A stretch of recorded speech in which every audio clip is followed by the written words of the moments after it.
Hi, this is Karen Golden-Arante. I'm here with Living Histories at the Cohasset Historical Society with Fran Collins, who is a longtime resident of Cohasset, who is here to talk about his growing up in Cohasset, his living in Cohasset, and his contributions in Cohasset.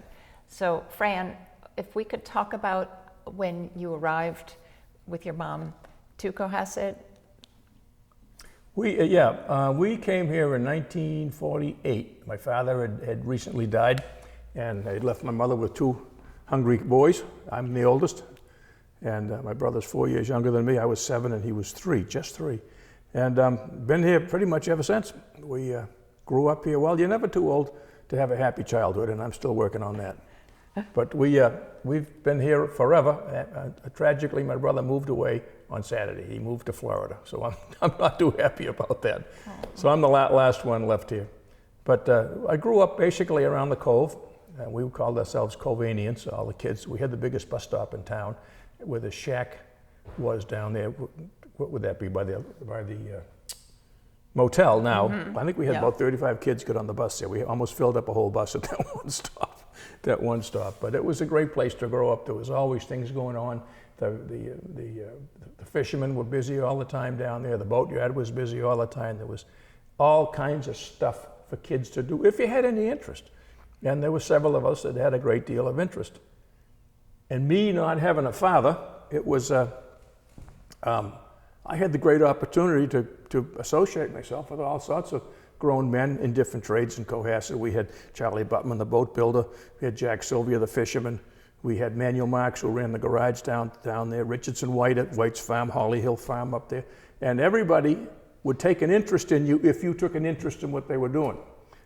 You'd hang around, and after a while, they'd figure you weren't just another pain in the neck kid. They'd say, here, hold this. Oh boy, now you got something to do. Oh, carry that basket of lobsters up. So, and by doing all of that, I learned more things. I get the best education that anybody could ever possibly have being a boy here in Cohasset, because I took advantage of it. And to this day, I'm very grateful for all of these people who had the time and took the time, whether they knew it or not. They were educating me. Mm. And so, it was, there were only 3,500 people here in those days, so you pretty much knew everybody. And of course, for us to go up to Beechwood, that was like going to the frontier. That was a huge expedition to go all the way from the harbor to Beechwood in those days. So we pretty much surrounded ourselves here with what was right at the Cove, digging clams, fishing, carrying lobsters as we got up. And I think when I was about maybe in the 6th or 7th grade, I started lobster fishing. And I started out with 4 or 5 traps, ended up with around 40, and fished out of a skiff. And off, at that point, I met my wife-to-be in high school. She showed up in the 10th grade, and that was it as far as I was concerned. I looked no further. So we'll have our 50th wedding anniversary in a month. Oh, congratulations. And we went together for 8 years, so I said, you had 8 years to change your mind. But anyway, she'd go out with me in the skiff, and she'd peg lobsters, and So when you say peg lobsters, because there is a big generation. Well, the lobsters have claws. They have a crusher claw and a ripper claw. They can be right-handed or left-handed. But because they're very powerful, they can bite you, and they can bite each other. So when you put them in a basket or in a car, a floating box that we call a lobster car, you don't want them to tear each other apart because you got nothing to sell then. So you would take and put a little wooden peg in what would be the thumb. You'd push this little wooden peg in, and it prevented them from using their big claws. They still have some small claws on there. They're an insect, so they got 8 legs, and they still have little teeny claws, so they can pick those up and eat fish, but they can't damage them. So when you put pegs in them today, all you see is it's more sanitary today. Rubber bands. You put rubber bands around them so that they can't bite. That was pretty heroic of her to go to these clopping claws and help you out with that task. Yeah. So other areas in town that you roved around, other than the Cove, you had a bicycle that you had the biggest paper route going? Longest. Yeah. It wasn't the biggest, but it was the longest. Yeah. Yeah, my paper route, at that point, we'd moved up to 31 Elm Street from 69 Summer Street. We moved to 31 Elm Street over here across from the police station. And my paper route started there, went down the Common, down North Main Street to Ripley Road, down Ripley Road, up Sawyer Street to the Oaks Farm, and then back down Ripley Road, Smith Place, James Lane, Norfolk Road, Oak Street, Ash Street. I think I had the rectory in the church, and then back home. Did you walk up those hills? No, I rode a bike. You could ride a bike up in those days because there wasn't any traffic. So of course you'd have to zigzag back and forth. Yeah. Of course, if you get out and walked, you could have done it 6 times faster, but you rode your bicycle. Yeah, yeah. And you also were at the wash dishes at the Red Lion Inn. When I was a teenager, nights in That's the when it was wintertime. red. When it was red, Grace Cohn had it. Lovely, lovely woman. She ran a wonderful restaurant in there. And Mary Stoddard was the day cook and the pastry cook, and she was there early in the evening, and sometimes she'd ask me to peel shrimp for her for shrimp cocktails, and of course I'd peel one and eat two. She says, Francis, we can't afford to keep you here with us. So. But yeah, $1 an hour. And in those days, there was a St. Rosano cook down there, another guy named Bob Donnellan and Frank Shine. And they used to make the baked stuffed shrimp, and they did them on these 9-inch pie plates. And they'd scale them over into the sink, and you have to wash them while you're washing the dishes. They had to do the pearl diving as well, the pots and pans. And if they couldn't see their face in that pan or that dish, they would wing them right back at you. So to this day, whenever I wash a pot or a pan, it's shiny like brand new. So this was an interesting photograph of, this is what you remember as It was White's Boatyard in that way, Fred White. and they were talking about the walkway here that Yeah. goes. Yeah, they had two, there's another picture of it right here. See the gangway going out and down. They had 2 marine railways there. One was good for about, I think it was probably 10 tons. The other one was good for about 4 or 5 tons. Now today there's only one marine railway and it's in very poor shape, so I don't know how much Frank can run up and down it now. I know he's very cautious. Frank Carey, one of my high school classmates, one of my school classmates runs the boatyard. And these are some pictures of downtown. Yep. As you remember, growing up. We have the corner right here of Ripley and Main. Depot Court and Main Street, South or that's North Main Depot Street. Court. Yep. Okay. That was Carl's drugstore. Then it had just become Colonial Pharmacy. And then over Next here, to that was the paper store, and next to that was, in the paper store you could buy shoes and sweaters and work pants as well as newspapers, but that was the paper store. The next one was Cohasset Restaurant, Pete Williams' restaurant. Yeah. And the next to that was the A&P, which was the first grocery store that had checkout. You go pick out your own groceries, and the girl would check it out at the going out the door. And then after the Cohasset after the A&P was Mrs. St. John's big house that burned down back in the mid-50s. That's where that little walkway. Stagecoach yeah, Way. Stagecoach Way, that's Yeah, exactly it. yeah. And then next to that freestanding building was Joe's restaurant, coffee shop. That's a real estate office now. And then next to that was the cobbler shop. And next to, well, actually, he'd moved out, he moved to Hingham, and my mother moved in there with her real estate office. And next to that was the Cohasset Cleaners, Sherb Merrill. He lived down right at the head of the cove. And then after that was Ruth's Dress Shop. Didn't sell many dresses, but lots of other stuff. And then after that, after Ruth's Dress Shop was Simeon's Liquor Store. And after that, on the corner, where the liquor store is now, the end building was Sidney Gates's Cohasset store, where you could buy shoes and suits and ladies' dresses and stuff. So he had a Cohasset and Situate store? He had 3 of them. He had one in Situate Harbor, one North Situate, and one in Cohasset. Lovely people, the Gates family, really nice people. So now this is another view of downtown from South Brook, End. that was at Brook Brook Street, Street. yeah. Yeah. So here from Brook Street, there was a, Yeah, this was Reddy's Garage. They stole, is that where Dependable Cleaners yeah, is now? Yeah, and Dairy Lynn, that gift shop, that was Yeah. all part of Reddy's Garage.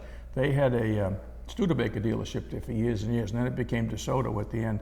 And across the street where that little Cohasset Village Butchery, whatever it's Right, called, yeah. that was a junkyard. It's all pile of junk cars. It was a junkyard? Yeah. Oh my. Yeah. Whoa. And then after that was the Central Market. That was, he's ran that. They stocked mostly SSPS products, and they had a truck that used to go around and deliver the groceries to all of the summer houses along the shore here. And then after that was, after Central Market was the Dolores drugstore, And that burnt down. That was a Rexall, that burned, yeah. That's where the empty lot is now. And then after that, where the Curtis is now, that was the First National store. And they had a big orange cat. So we had two grocery stores downtown at Three. once? Three grocery stores at once? A&P, First National, and Central Market. Oh my. Yeah. And then after the First National store was the bank. Now, when you walked in the door of the bank, on the right was the Rockland Trust, and on the left was the Pilgrim Cooperative Bank. Same lobby, but you had two banks in one. They shared the building. That was interesting. And then after that was Danny Campbell's jewelry store. And then after that was the Cohasset hardware store, McGaw's, as we used to call it. Cool. So now I do have to say, I did find your Tessahawk from 1959. And other than your charming photograph in here of you. Guilty as charged. Is that you? Yep. Okay. What was really very interesting is that you wanted to own a fleet of tankers. So was your career, when did your career in your head start to? July 23rd, 1941.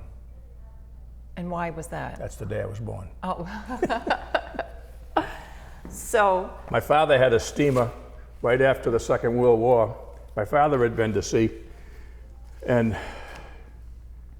time the war came, he was working in the shipyard as a shipfitter, and I guess he was too old to serve at that point, so they kept him in the shipyard. And after the war, he ended up with a steamer out of Boston, out of Central Wharf, where the New England Aquarium is now, and I remember climbing in the boiler of that in the spring of the year, getting ready to go out. I couldn't have been 5 years old, but the fascination was always there. I always, that's really what I wanted to do, was to be a seaman or a mariner, and I did, and I had a great life. Been all over the world, met all kinds of interesting people, seen all kinds of things, and never regret it for a minute. And you got your chief engineer's license. Yep. And so this was one of the tugboats. When we got married and we started having children, well, it became difficult for Gail to have me away for long periods of time, 4 or 5 months at a time. So I got off the big ships and went to work on the tugboats. And I worked in Boston for about 5 years, and it was very stressful. It was, you never knew when you were going to go to work. They were all day boats, and you may get off at 10 o'clock in the morning, because you come out at 2 in the morning, and they'd say, okay, tomorrow morning be in at 6 o'clock. So you get home and you'd plan to go somewhere tonight to a dinner or go to a movie or whatever, and you get a call at 5:30, said, I want you in at 12:15. So now you're in at 12:15 in the morning, and you finish the day allegedly at 8 o'clock in the morning, because you put your 8 hours in, but you might have worked till noontime.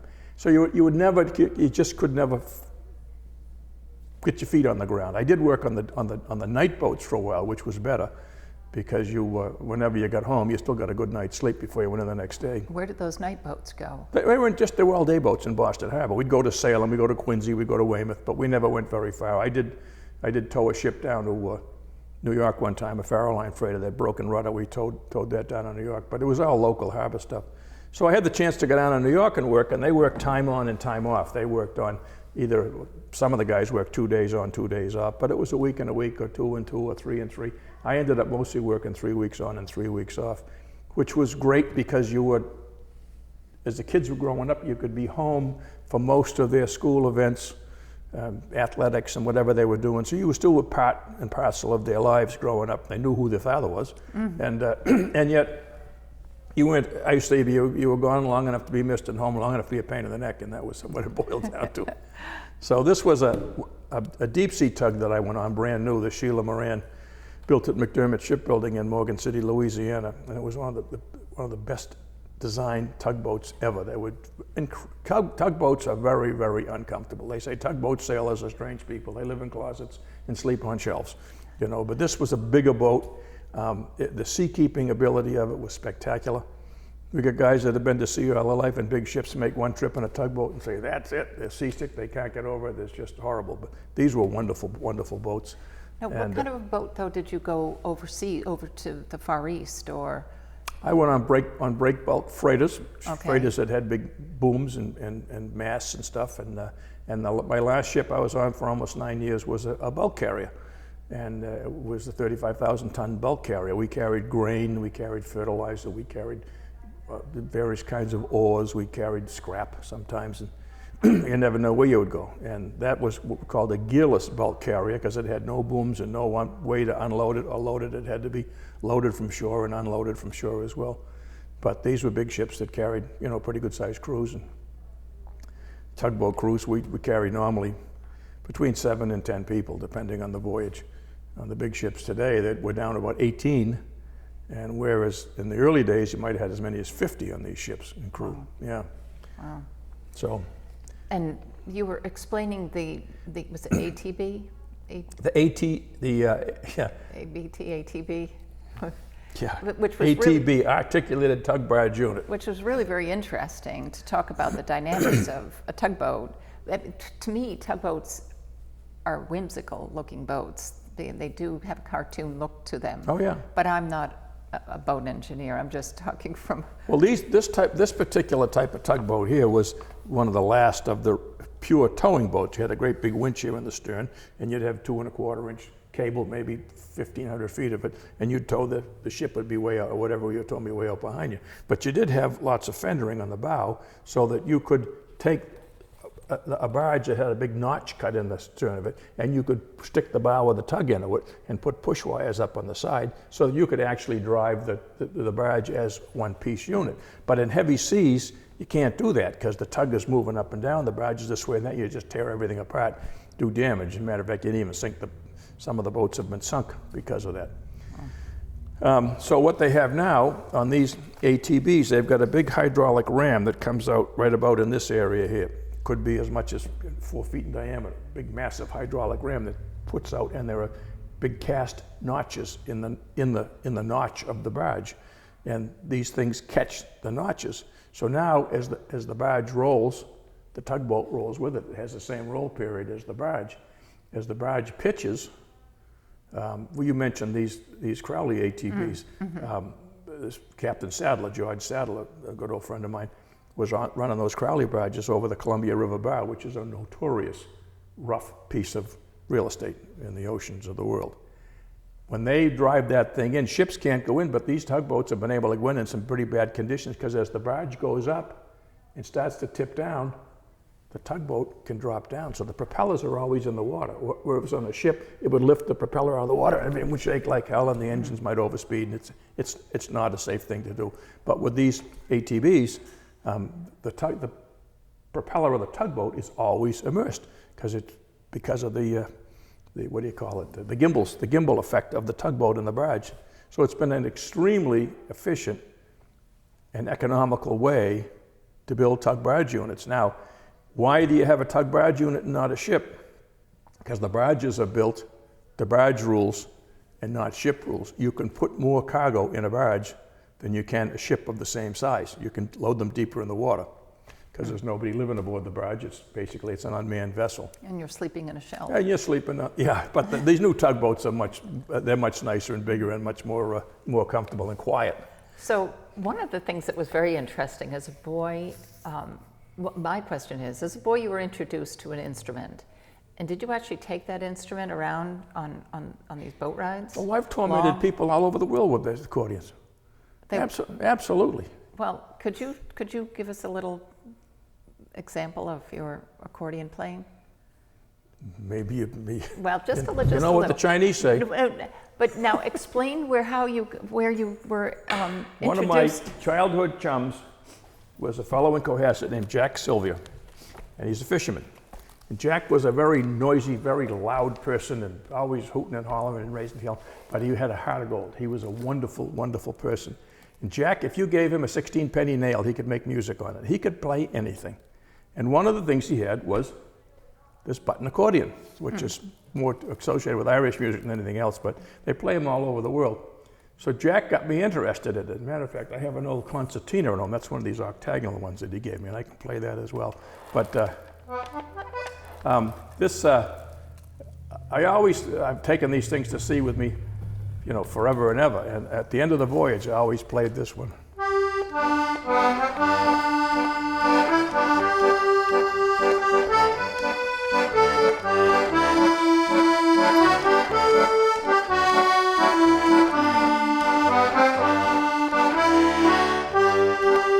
Rolling home, rolling home, rolling home across the sea. Rolling home to old New England, rolling home, dear land, to thee.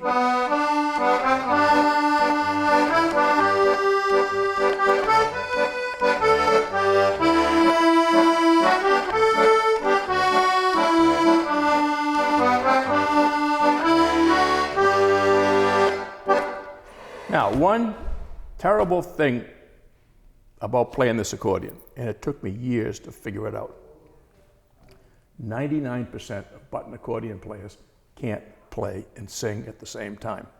So if you ever find someone that does it, they're a miracle, because this is played like a harmonica. It is one note is in and out. It's on the same, two notes on the same button, so you tend to breathe in and out with the accordion, and it's almost impossible to sing. So that's a beautiful accordion. This is probably 60, 65 years old. This was Jack's. When he died, his wife Lois gave it to me, and it's a treasure. I have a newer one at home that I play, but I still really like this one because it's got nice action. Very beautiful, very beautiful.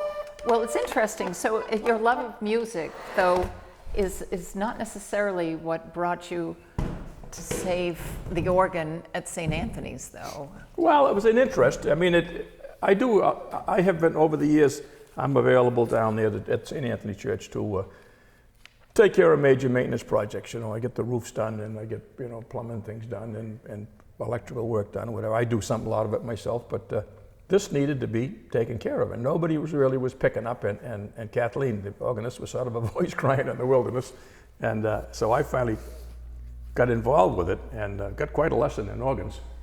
I wouldn't call myself an organologist, but I know quite a bit about them now. Well, it's interesting. This is the St. Anthony's that you remember as a yeah. I think Gail and I were the last two to get married in that church. Oh, wonderful. I got my communion there. So, did you? Yeah. And then now the organ itself was 30 feet long and 10 feet wide, and it had to be completely disassembled. Pretty much. I mean, all of the air boxes were left in place. All the pipes were taken out and removed, sent back to Illinois, and been refurbished and retuned, revoiced, I guess they call it. And we took all the old mechanical relays out of it, that when you push the button, it made electrical contact, and we made electronic relays in there. So now I've had one failure in the year and a half and it isn't a failure. I had one error with the electronic relays, and I was able to fix that with a pair of pliers, no problem. And so all that stuff was sent back. The console was sent back, redone. All the electronics was put in. She now can, if somebody sings in F sharp or whatever, she can, instead of having to transpose the music, which she can do, but she can just turn a switch and it automatically puts it in the different key. Pretty interesting. Wow. Yeah. And impressive. So it was a big job. It really was a big job. But what's wonderful actually is this organ is going to be around for more than 50 more years. Oh, absolutely. And adding over 140 47. pipe. Wow, yeah. That's awesome to now have a piece of art as well as. Well, it was never completed originally, and I don't know why. We put in 147 pipes that were never installed.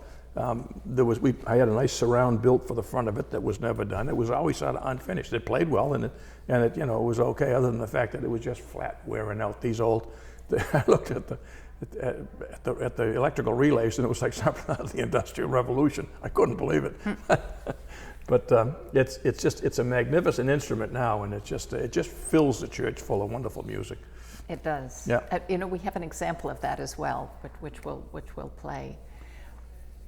So that you have been absolutely fascinating between all of your trips around the world via vessel, and not cruise ships, but large vessels, and your accordion playing, your childhood stories from Cohasset, and certainly the their involvement with the refurbishing of the organ, which will be around for generations to come. Never got to talk about Dick White and the farm. And your farm life.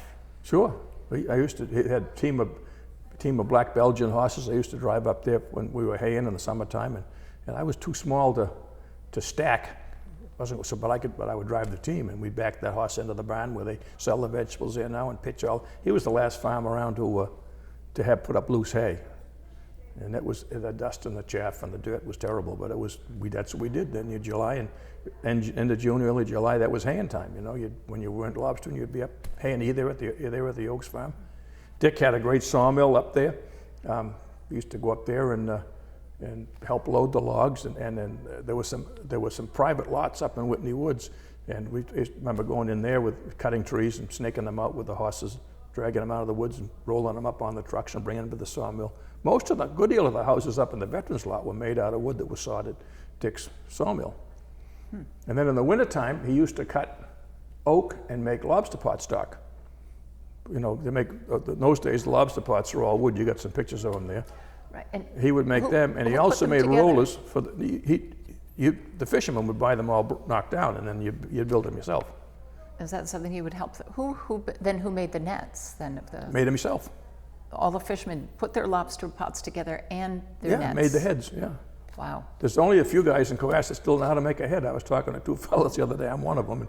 As a matter of fact, Cohasset used to make them on a wooden frame.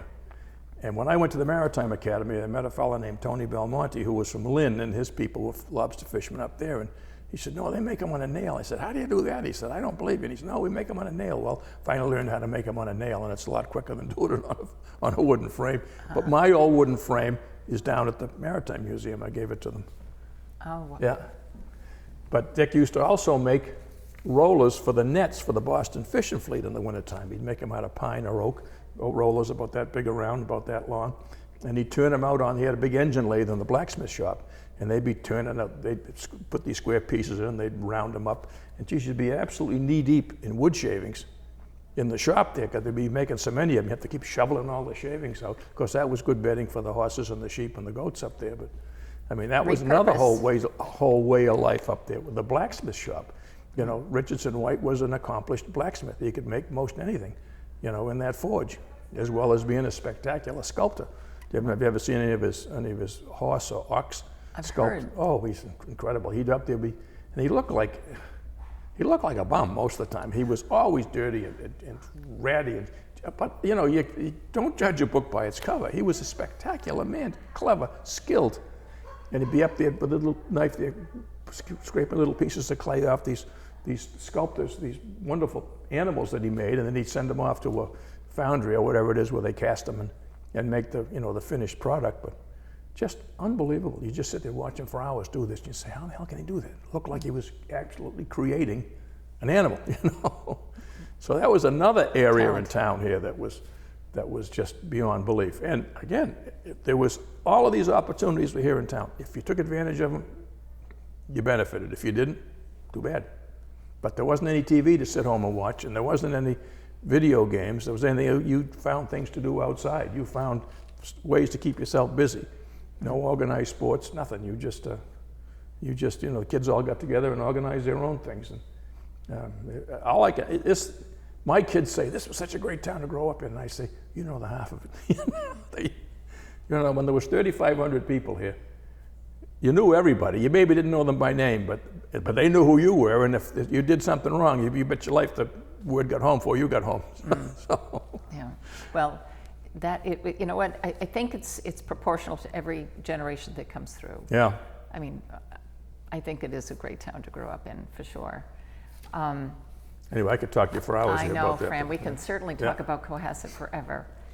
Anyway, but I do have to thank you so much for coming in and talking with us. Your stories are fascinating, and love listening to your accordion playing and your singing, absolutely. Yeah.